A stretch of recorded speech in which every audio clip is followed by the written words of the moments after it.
예, 오늘 창세기의 43장 1절에서 14절 말씀 보도록 하겠습니다.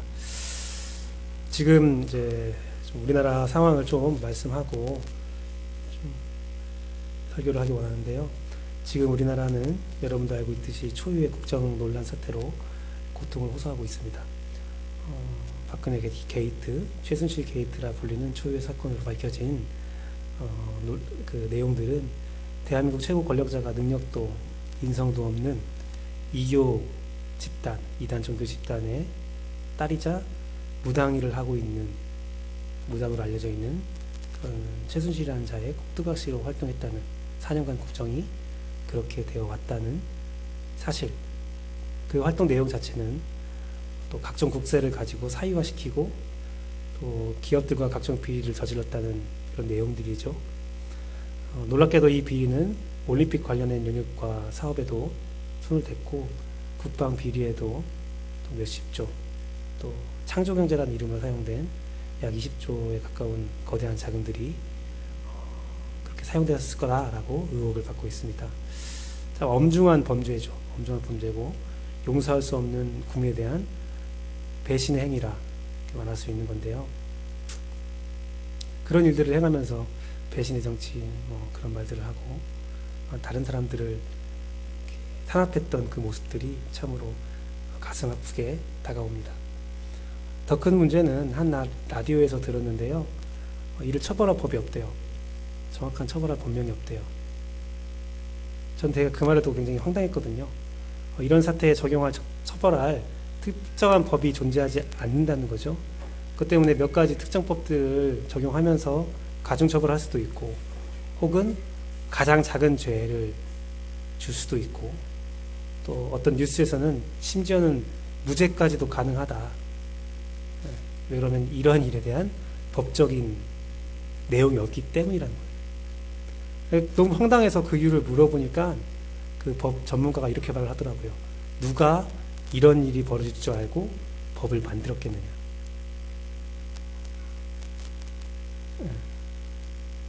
그렇기 때문에 법이 없다는 거예요.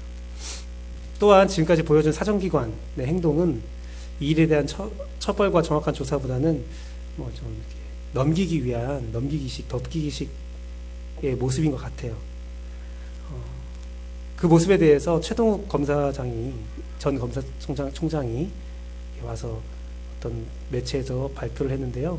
그 이유가 무엇입니까? 라고 물어보니까 아직도 그 높으신 분들이 인사권을 가지고 있기 때문이다 라고 하더라고요. 인사권을 아직 가지고 있기 때문에 정확한 조사가 이루어지지 않을 거다. 그 최동욱 검사총장은 그 자리에서 약간 눈물을 글썽글썽거리면서 검사들에게 부탁을 하더라고요. 좀 제발 부탁인데 이 매체를 보고 있다면 정확한 법의 심판을 해달라. 마지막으로 남은 검사를 향한 국민들의 신뢰가 마지막 시험인 것 같다. 그래서 꼭 국민들을 실망시키지 말았으면 좋겠다라고 이렇게 말하는 모습을 봤습니다. 또한 이러한 일들을 이루어지고 있는데 그런 것들을 수습하는 과정에서 어떤 전문가들은 합리적인 의심으로 그 뒤에 최순실을 대신할 어떤 세력이 있는 것 같다. 그 자리를 꿰차려고 하는 자들이 있는 것 같다. 라고 말하기도 합니다. 그런 말들을 들으면 되게 피곤해요. 사실 그런 소식들을 들으면 상당히 피곤하고 짜증이 납니다. 화가 나죠. 문제가 해결되지 않고 문제가 다 밝혀졌는데도 불구하고 어찌할 수 없다라는 그 내용들이 우리를 굉장히 힘들게 하죠. 혼란과 고통을 겪고 있는데 그걸 해결할 방법이 없다는 거예요. 근데 그러는 와중에 웃지 못할 해프닝도 있죠.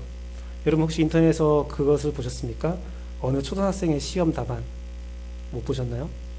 어느 초등학생의 시험지 답안이 있었어요. 뭐냐면 그 문제가 국가 살림을 위한 돈을 어디에 어떻게 나누었을지 계획한 것이다 라는 문제가 있었어요. 예산이 되겠죠. 추정 예산이나 그런 것이 되겠죠. 근데 문제의 답을 초등학생 6학년 시험이었어요. 최순실로 적었어.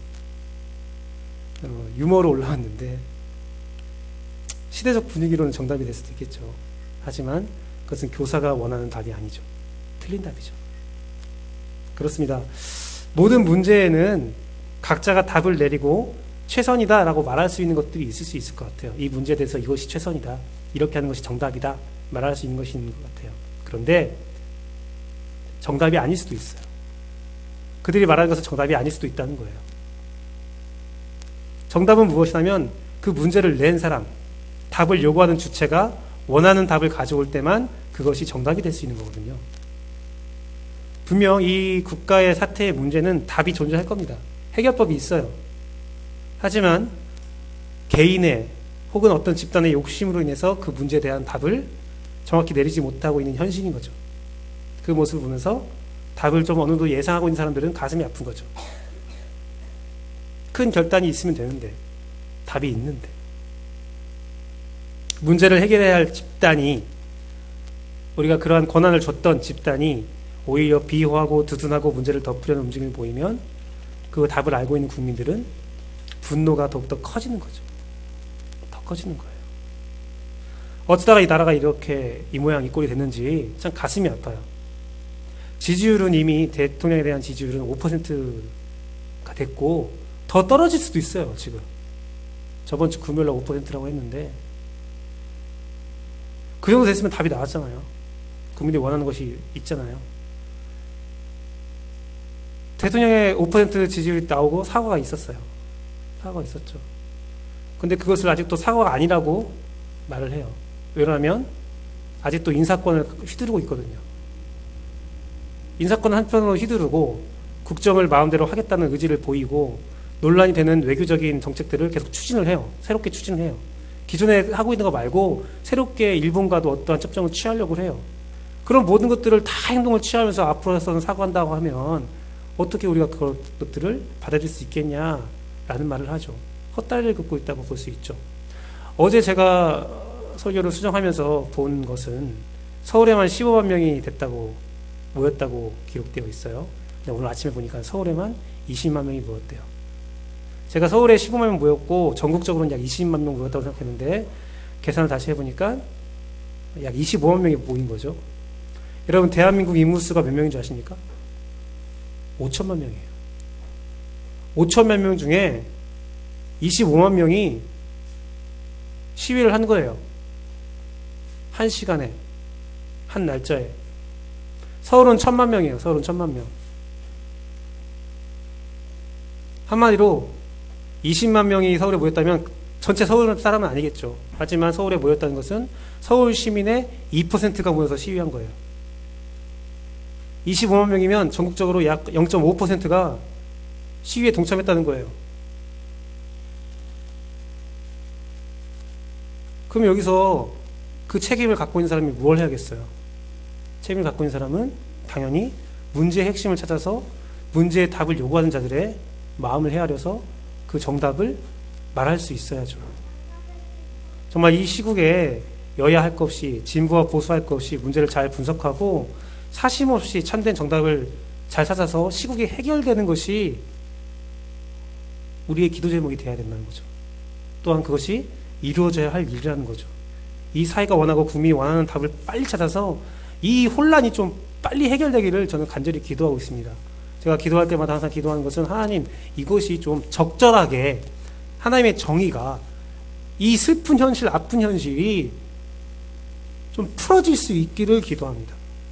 사실 그런데 이런 기도 제목은 우리가 1년이 넘었어요. 1년이 넘었어요. 세월호 사태 때부터 계속 했던 기도예요. 좀 이러한 의혹들과 나쁜 것들과 국민의 아픔을 알고 있는 뻔히 정답이 보이는 일들에 대해서 정말 국가와 정부와 정치 세력들과 많은 자들이 정답을 좀 이야기하기를 우리가 기도했다는 거죠.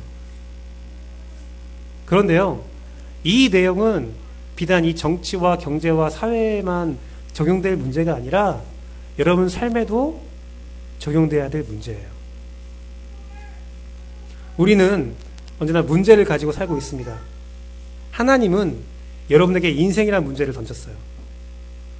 인생이라는 문제를 던졌고 여러분 그 안에서 그 인생에서 어떻게 내가 살아야 되는가, 내가 어떤 언행을 하고 살아야 되는가라는 그 문제와 질문을 받게 됐다는 거죠. 그럼 그거에 대한 정답을 하나님께 가져가야 되거든요. 여러분은 그 정답을 찾기 위해서 그 문제의 핵심을 근원을 연구하고 하나님을 연구하고 있습니까? 우리가 하나님을 알아야 되는 이유가 바로 그거예요. 단순히 하나님을 안다, 하나님의 지식으로 가득 찬다, 사람들이 내가 교회 다니니까 하나님에 대해서 할 말이 있어야 돼, 그런 뜻이 아니에요. 우리가 성경을 보고 예배드리고 하나님을 아는 이유는 나에게 인생이라는 문제를 던져준 하나님 앞에서 정답을 가져오기 위함이에요. 정답을 들어보기 위함이라는 거죠. 하나님이 원하는 삶을 살기 위함이라는 거죠. 우리가 최근 창세기 강의를 계속 쭉 하면서 이제 거의 막바지에 왔는데요. 요셉의 문제에, 요셉의 일에 대해서 우리가 바라보고 있습니다. 특히 최근에 만나는 본문은 형들을 향한 요셉의 시험이었어요. 요셉을 통해서 하나님의 문제가 야곱의 가정에 내려졌어요. 야곱의 가정아, 너희는 어떻게 행동하고 어떻게 말을 할 거냐? 그 야곱의 가정이 해답을 찾는 여정이 우리의 인생에 답을 얻는 그 과정 가운데 도움이 되기를 간절히 바라고 있습니다. 사실 야곱의 시험은 굉장히 길어요. 본문이 이야기체로 굉장히 긴데 그것을 일일이 강해 설교하기가 굉장히 어려워서 저는 핵심적인 부분만을 좀 줄여서 살펴보기로 결심을 했고요. 우선은 오늘과 다음 예배는, 다음 주 예배는 서진 목사님께서 말씀 인도하기 때문에 다다음 주가 되겠죠.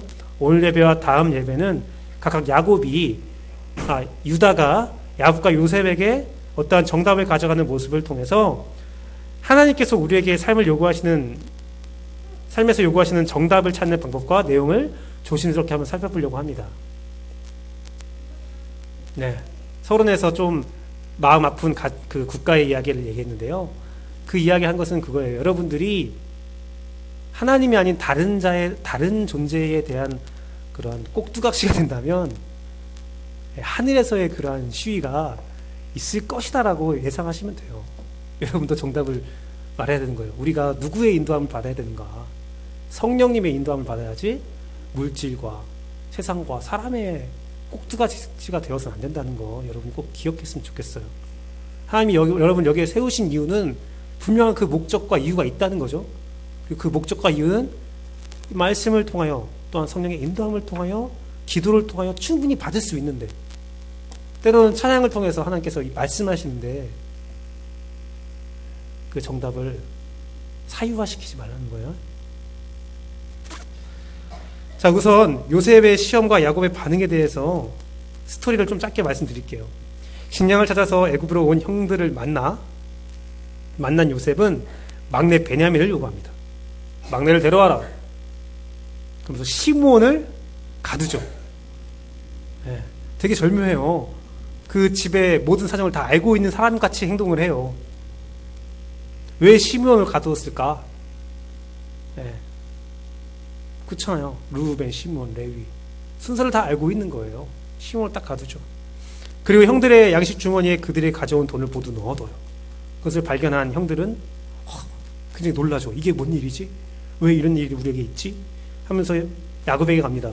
야곱에게 가서 똑같은 일을 쭉 얘기해요. 쭉 얘기하면서 루벤이 이야기를 하죠. 쭉 얘기하면서 베냐민을 데리고 가야 시몬이 삽니다. 아버지, 베냐민을 데려가야 됩니다. 라고 말하니까 야곱이 어떻게 합니까? 싫어요! 라고 말하죠. 베냐민 데려갈 수 없어! 라고 말합니다. 그러나 루벤이 더 간절히 말합니다. 베냐민을 내가 만약에 데려오지 못한다면 약속하겠다. 내 두 아들이 있는데 두 아들 죽여라. 되게 잔인하면서도 정말 이해할 수 없는 행동을 하죠. 그렇게 설득을 해요. 간절히 설득한 거죠. 자기 아들을 줄 정도로 설득을 한 거예요. 하지만 야곱은 그 제안에 거절합니다. 그런데 시간이 지나서 곡식이 떨어졌어요. 애굽에서 사온, 이집트에서 사온 곡식이 다 떨어지자 야곱이 먼저 말합니다. 처음에 곡식을 가져오라고 한 것처럼 야곱이 또 말을 하죠. 야, 곡식 좀 사와라. 그러자 이제 유다가 말합니다. 그렇다면 베냐민을 데리고 가야 합니다. 그 기간이 얼마큼 지났습니까? 2번도 왔다 갔다 할 수 있었습니다. 굉장히 많은 시간이 흐른 거죠. 그래서 유다가 이렇게 말합니다. 내 생명을 걸겠다. 내 생명을 걸고 내가 베냐민을 데려오겠다. 그렇게 약속하자 갑자기 야곱은 유다의 말은 또 들어줍니다. 그러면서 베냐민을 보낸다고 합니다. 그런데 마지막 말 14절의 말이 굉장히 인상적인 말을 남겨요. 야곱이 굉장히 인상적인 말을 남겨요. 14절의 마지막 어떻게 되냐면 잃게 되면 이르리로다 라고 말을 해요. 그렇게 베냐민을 잃기 싫어했던 야곱이 마지막에 형들을 보내면서 하는 말이 잃게 되면 이르리로다, 어쩔 수 없지, 잃어야 되면 잃어야겠지, 그런 말을 한다는 겁니다. 루벤의 말에는 거절을 하고 유다의 말에는 이같이 결심을 하는 이유가 무엇이겠습니까? 아버지를 향한 유다가 아버지를 향해서 정답을 말했기 때문이라는 거죠. 유다에게는 루벤에게 어떤 두 가지가 있었어요. 그 두 가지가 야곱의 마음을 움직였다는 거죠. 하나는 시기의 적절성이었습니다. 시기의 적절성. 또 하나는 자기를 드리는 진심이었다는 거죠.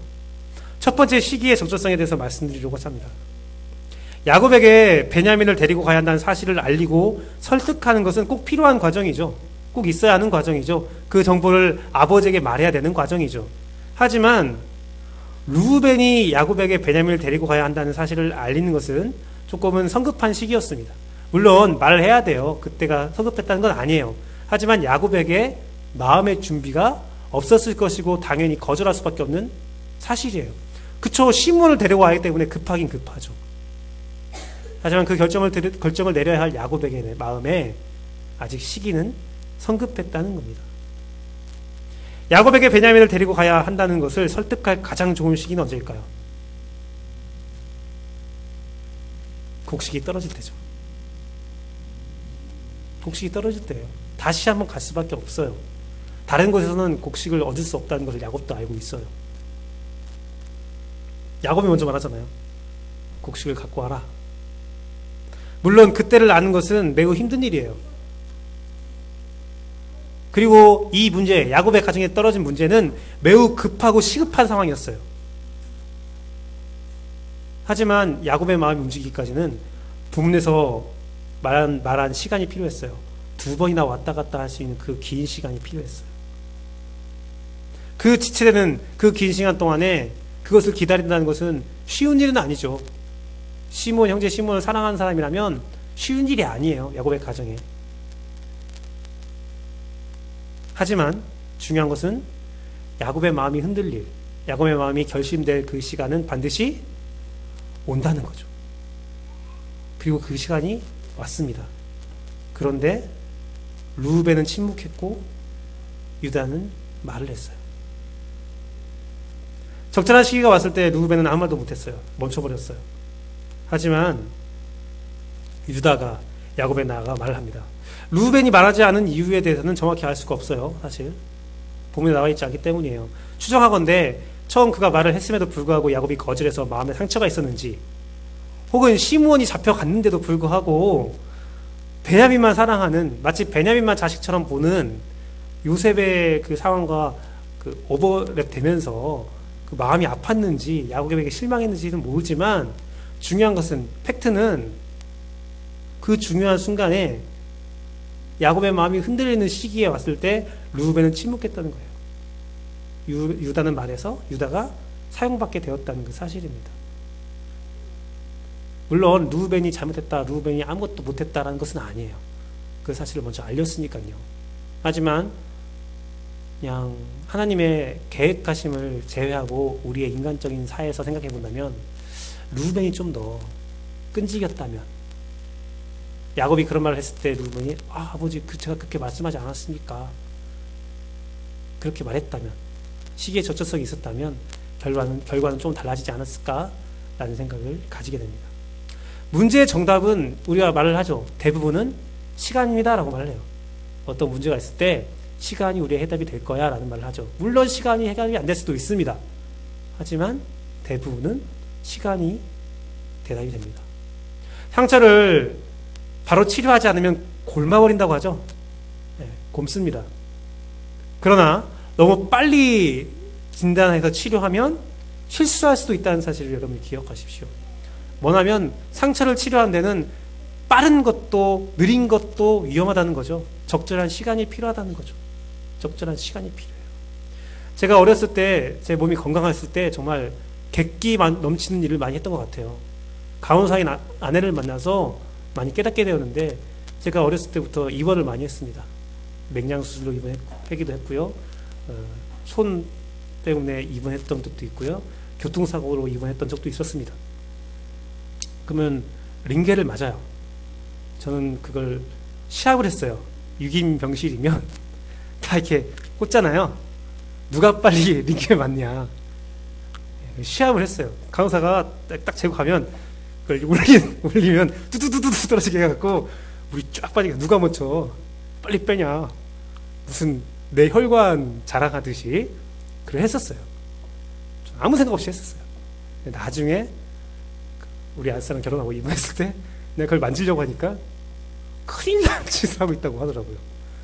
여러분 절대 그거 건들면 안 돼요. 신장 박동수와 그 사람의 컨디션과 그 사람의 병명을 다 고려해서 다 계산해서 시간을 재는 거라고 하더라고요. 적절하게 떨어지게. 네. 저는 자유를 얻기 위해서 빨리 했었는데 얼마나 그게 무식한 짓이었는지. 다 시간이 필요해요. 시간이 필요해요. 병원에 오래 있고 싶어하는 사람 아무도 없죠. 물론 나이가 들면 좀 더 오래 있고 싶은 마음도 들 때가 있어요. 하지만 활동이 왕성할 때는 빨리 태어나고 싶어 해요. 그런데요, 의사가 원하는 시간, 그때까지는 있어줘야 돼요. 그게 안전한 거예요. 그게 적절한 거예요. 나는 건강한데, 이제 난 나섰는데, 의사만 아는 거예요, 그 시간은.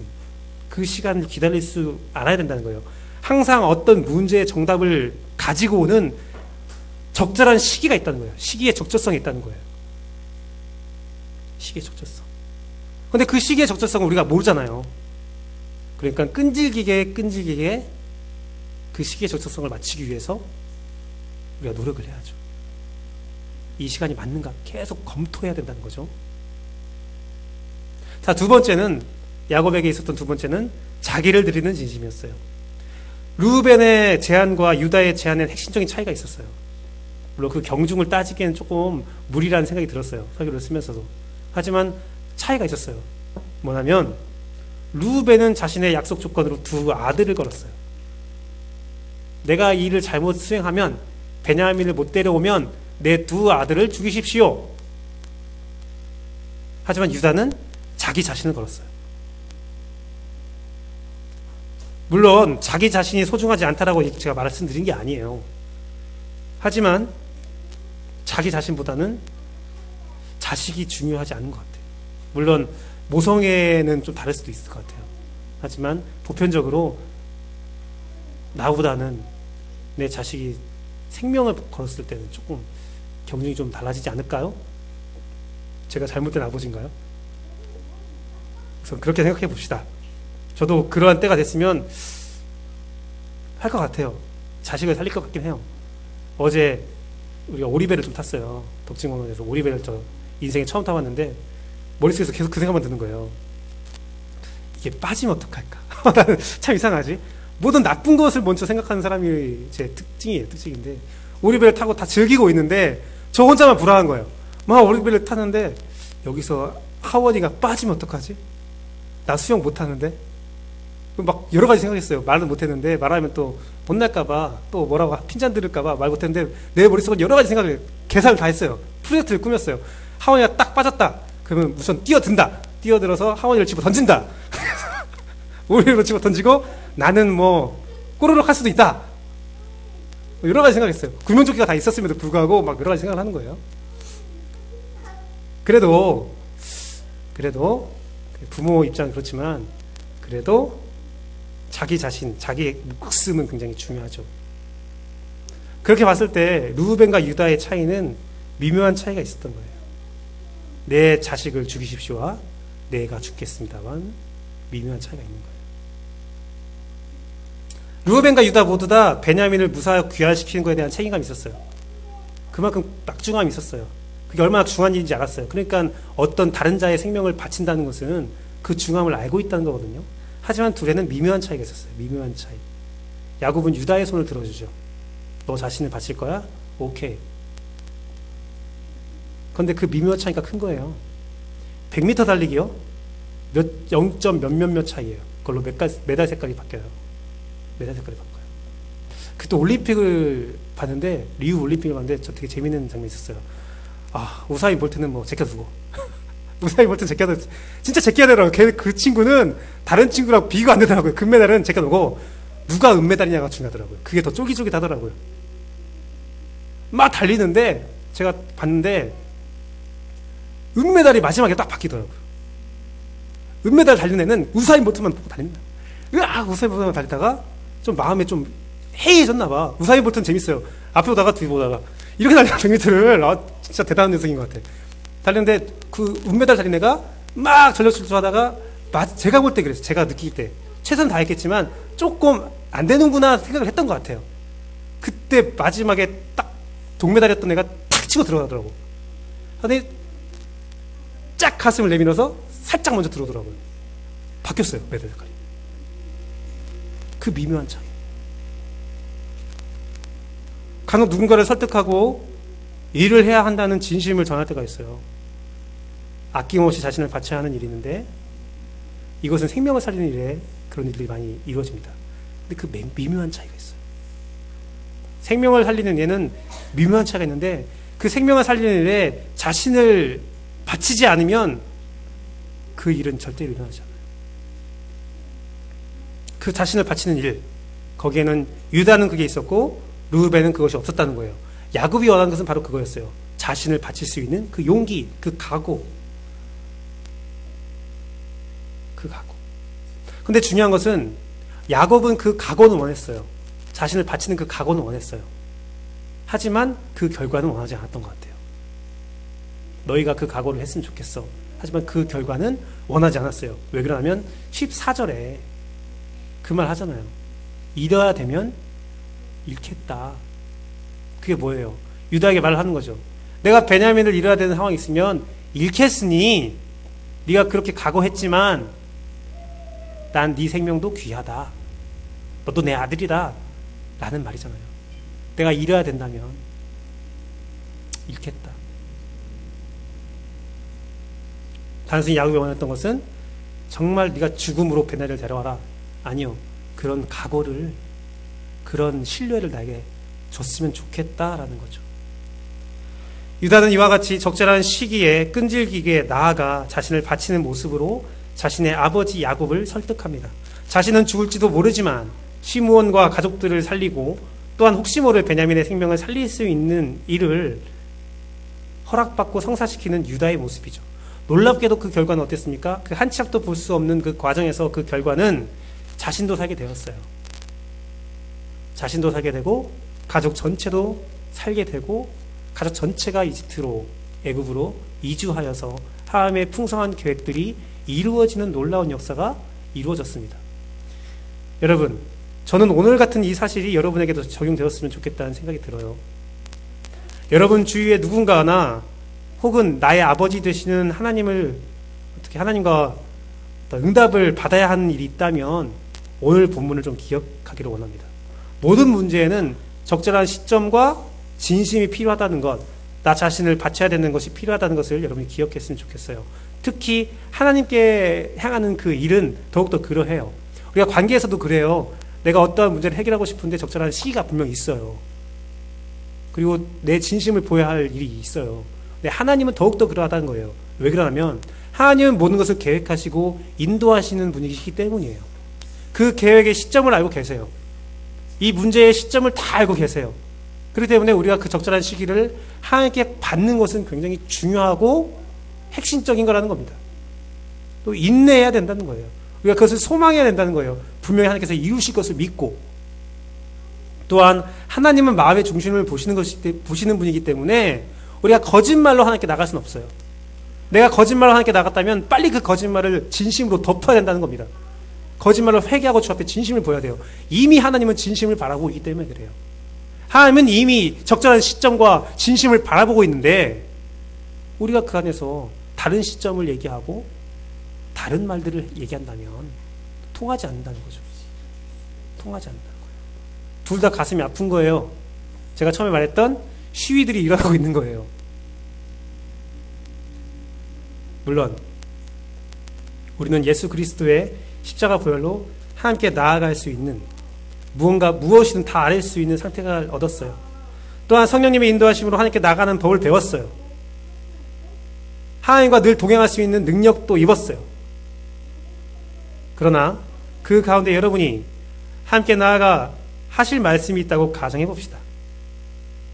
여러분 나가서 말할 수도 있고 뭐든 이야기할 수 있어요. 늘 동행할 수 있어요.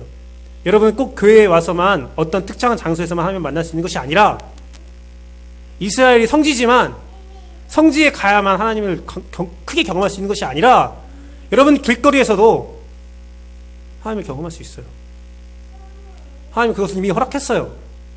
우리에게 장소와 시간은 하나님을 만나는데 중요하진 않아요.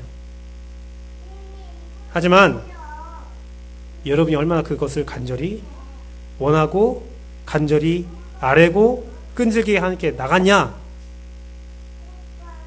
그거 한번 생각해 보십시오. 하나님 원하는 시점이 있는데 그 시점에 달하기까지 여러분이 얼마나 간절히 원했느냐. 루벤처럼 한번 말했으니까 끝이야 라고 했는가, 아니면 유다처럼 그 시기가 왔을 때에 하나님께 또 한 번 가서 아뢰 수 있는 그러한 끈질김을 보였는가. 나 한 번 말했으니까 됐어. 아니죠. 끈질게 하죠. 그 시점이 오기까지 하나님께 나아가야죠. 전심을 다해서 나가야죠. 하나님은 우리에게 약속하셨습니다. 기도를 들어주고 우리에게 알맞은 응답을 허락하심으로 우리의 마음에 화평을 주겠다고 약속했어요. 그러니까 담력을 가지고 하나님 앞에 끊임없이 나아가는 여러분 되기를 간절히 바라고 또 바란다는 겁니다. 말씀을 맺도록 하겠습니다. 하나님이 여러분을 부르실 때, 그때, 여러분을 원하실 때, 그때, 여러분의 기도에 응답하실 그때는 저도 모르고 여러분도 정확히 몰라요. 누군가 와서 여러분한테 야, 이때가 임각했어, 때가 왔어, 맞을 수도 있고 틀릴 수도 있어요. 아무도 몰라요. 하나님만 아시는 거예요. 중요한 것은 하나님은 반드시 응답하니까 끊임없이 하나님께 나가야 된다는 겁니다. 끊임없이 우리가 기도해야 된다는 겁니다. 하나님이 침묵하시고 들으시지 않는다는 생각이 들어도 다른 사람 기도 제목은 다 들어주고 똑같은 기도 제목인데 다른 사람은 다 그렇게 축복해주고 난 왜 이러지? 그런 생각이 들어도 끝까지 그 기도 제목을 가지고 주님 앞에 나가기를 원합니다. 여러분 생이 끝날 때까지 그것이 이루어지지 않을 수도 있어요. 않을 수도 있어요. 여러분 인생사에 적절한 시기가 있을 수도 있지만 그 적절한 시기를 위해서 끊임없이 담력을 가지고 인내하며 나가야 되지만 이루어지지 않을 수도 있어요. 그래도 예수 그리스도에게 허락받고 성령님의 인도함으로 허락받은 하나님과 교제하는 그 축복을 누리세요. 생각해 보세요. 생각해 보세요. 저도 그것을 내 마음속에, 내 삶 속에 적용하는 것은 굉장히 어려운 일입니다. 하지만 생각해 보세요. 여러분의 간절한 그 기도 제목이 이루어지든 안 이루어지든 하나님이 여러분을 사랑하고 있다는 사실을 여러분이 기억하고 있고 그것이 확실하고 또한 여러분의 삶을 돌아봤을 때 참 난 못된 사람이지만 하나님이 나를 구원한다고 말하였기 때문에 또한 하나님의 구원에 합당한 삶을 살려고 나 노력하고 있기 때문에 잘 안 되지만 내가 노력하고 하나님께 나아가고 있기 때문에 내 구원을 의심하지 않고 있다면 여러분 인생에 여러분의 꿈이 이루어지든 안 이루어지든 그게 중요한가요? 내가 하나님께 간절히 기도한 게 있습니다. 저도 잘 안 된다고 했어요. 하나님 저를 사용해 주세요. 저희 가정을 사용해 주세요. 저희 교회를 사용해 주세요. 현실은 잘 안 돼요. 현실은 그렇게 썩 이루어지지 않을 때가 있어요. 원망이 돼요. 하나님 왜 원망이 돼요? 막 원망을 해요. 막 쏟아부어요. 근데 끝내 하나님께서 주시는 말씀이 이거예요. 야, 규배야. 이게 교만한 말일 수도 있을 것 같아요. 근데 이렇게 말씀하시더라고요. 마음속에. 야, 규배야. 난 너 특별하다 생각했는데 너도 남들과 똑같냐? 너도 남들과 똑같은 거 바라고 똑같은 거 요구하고 야, 지금 너랑 나랑 이렇게 교제하고 있는데 내가 너에게 진심으로 내가 널 사랑한다 말하고 있는데 그게 그렇게 중요하냐? 뭐가 더 중요하냐?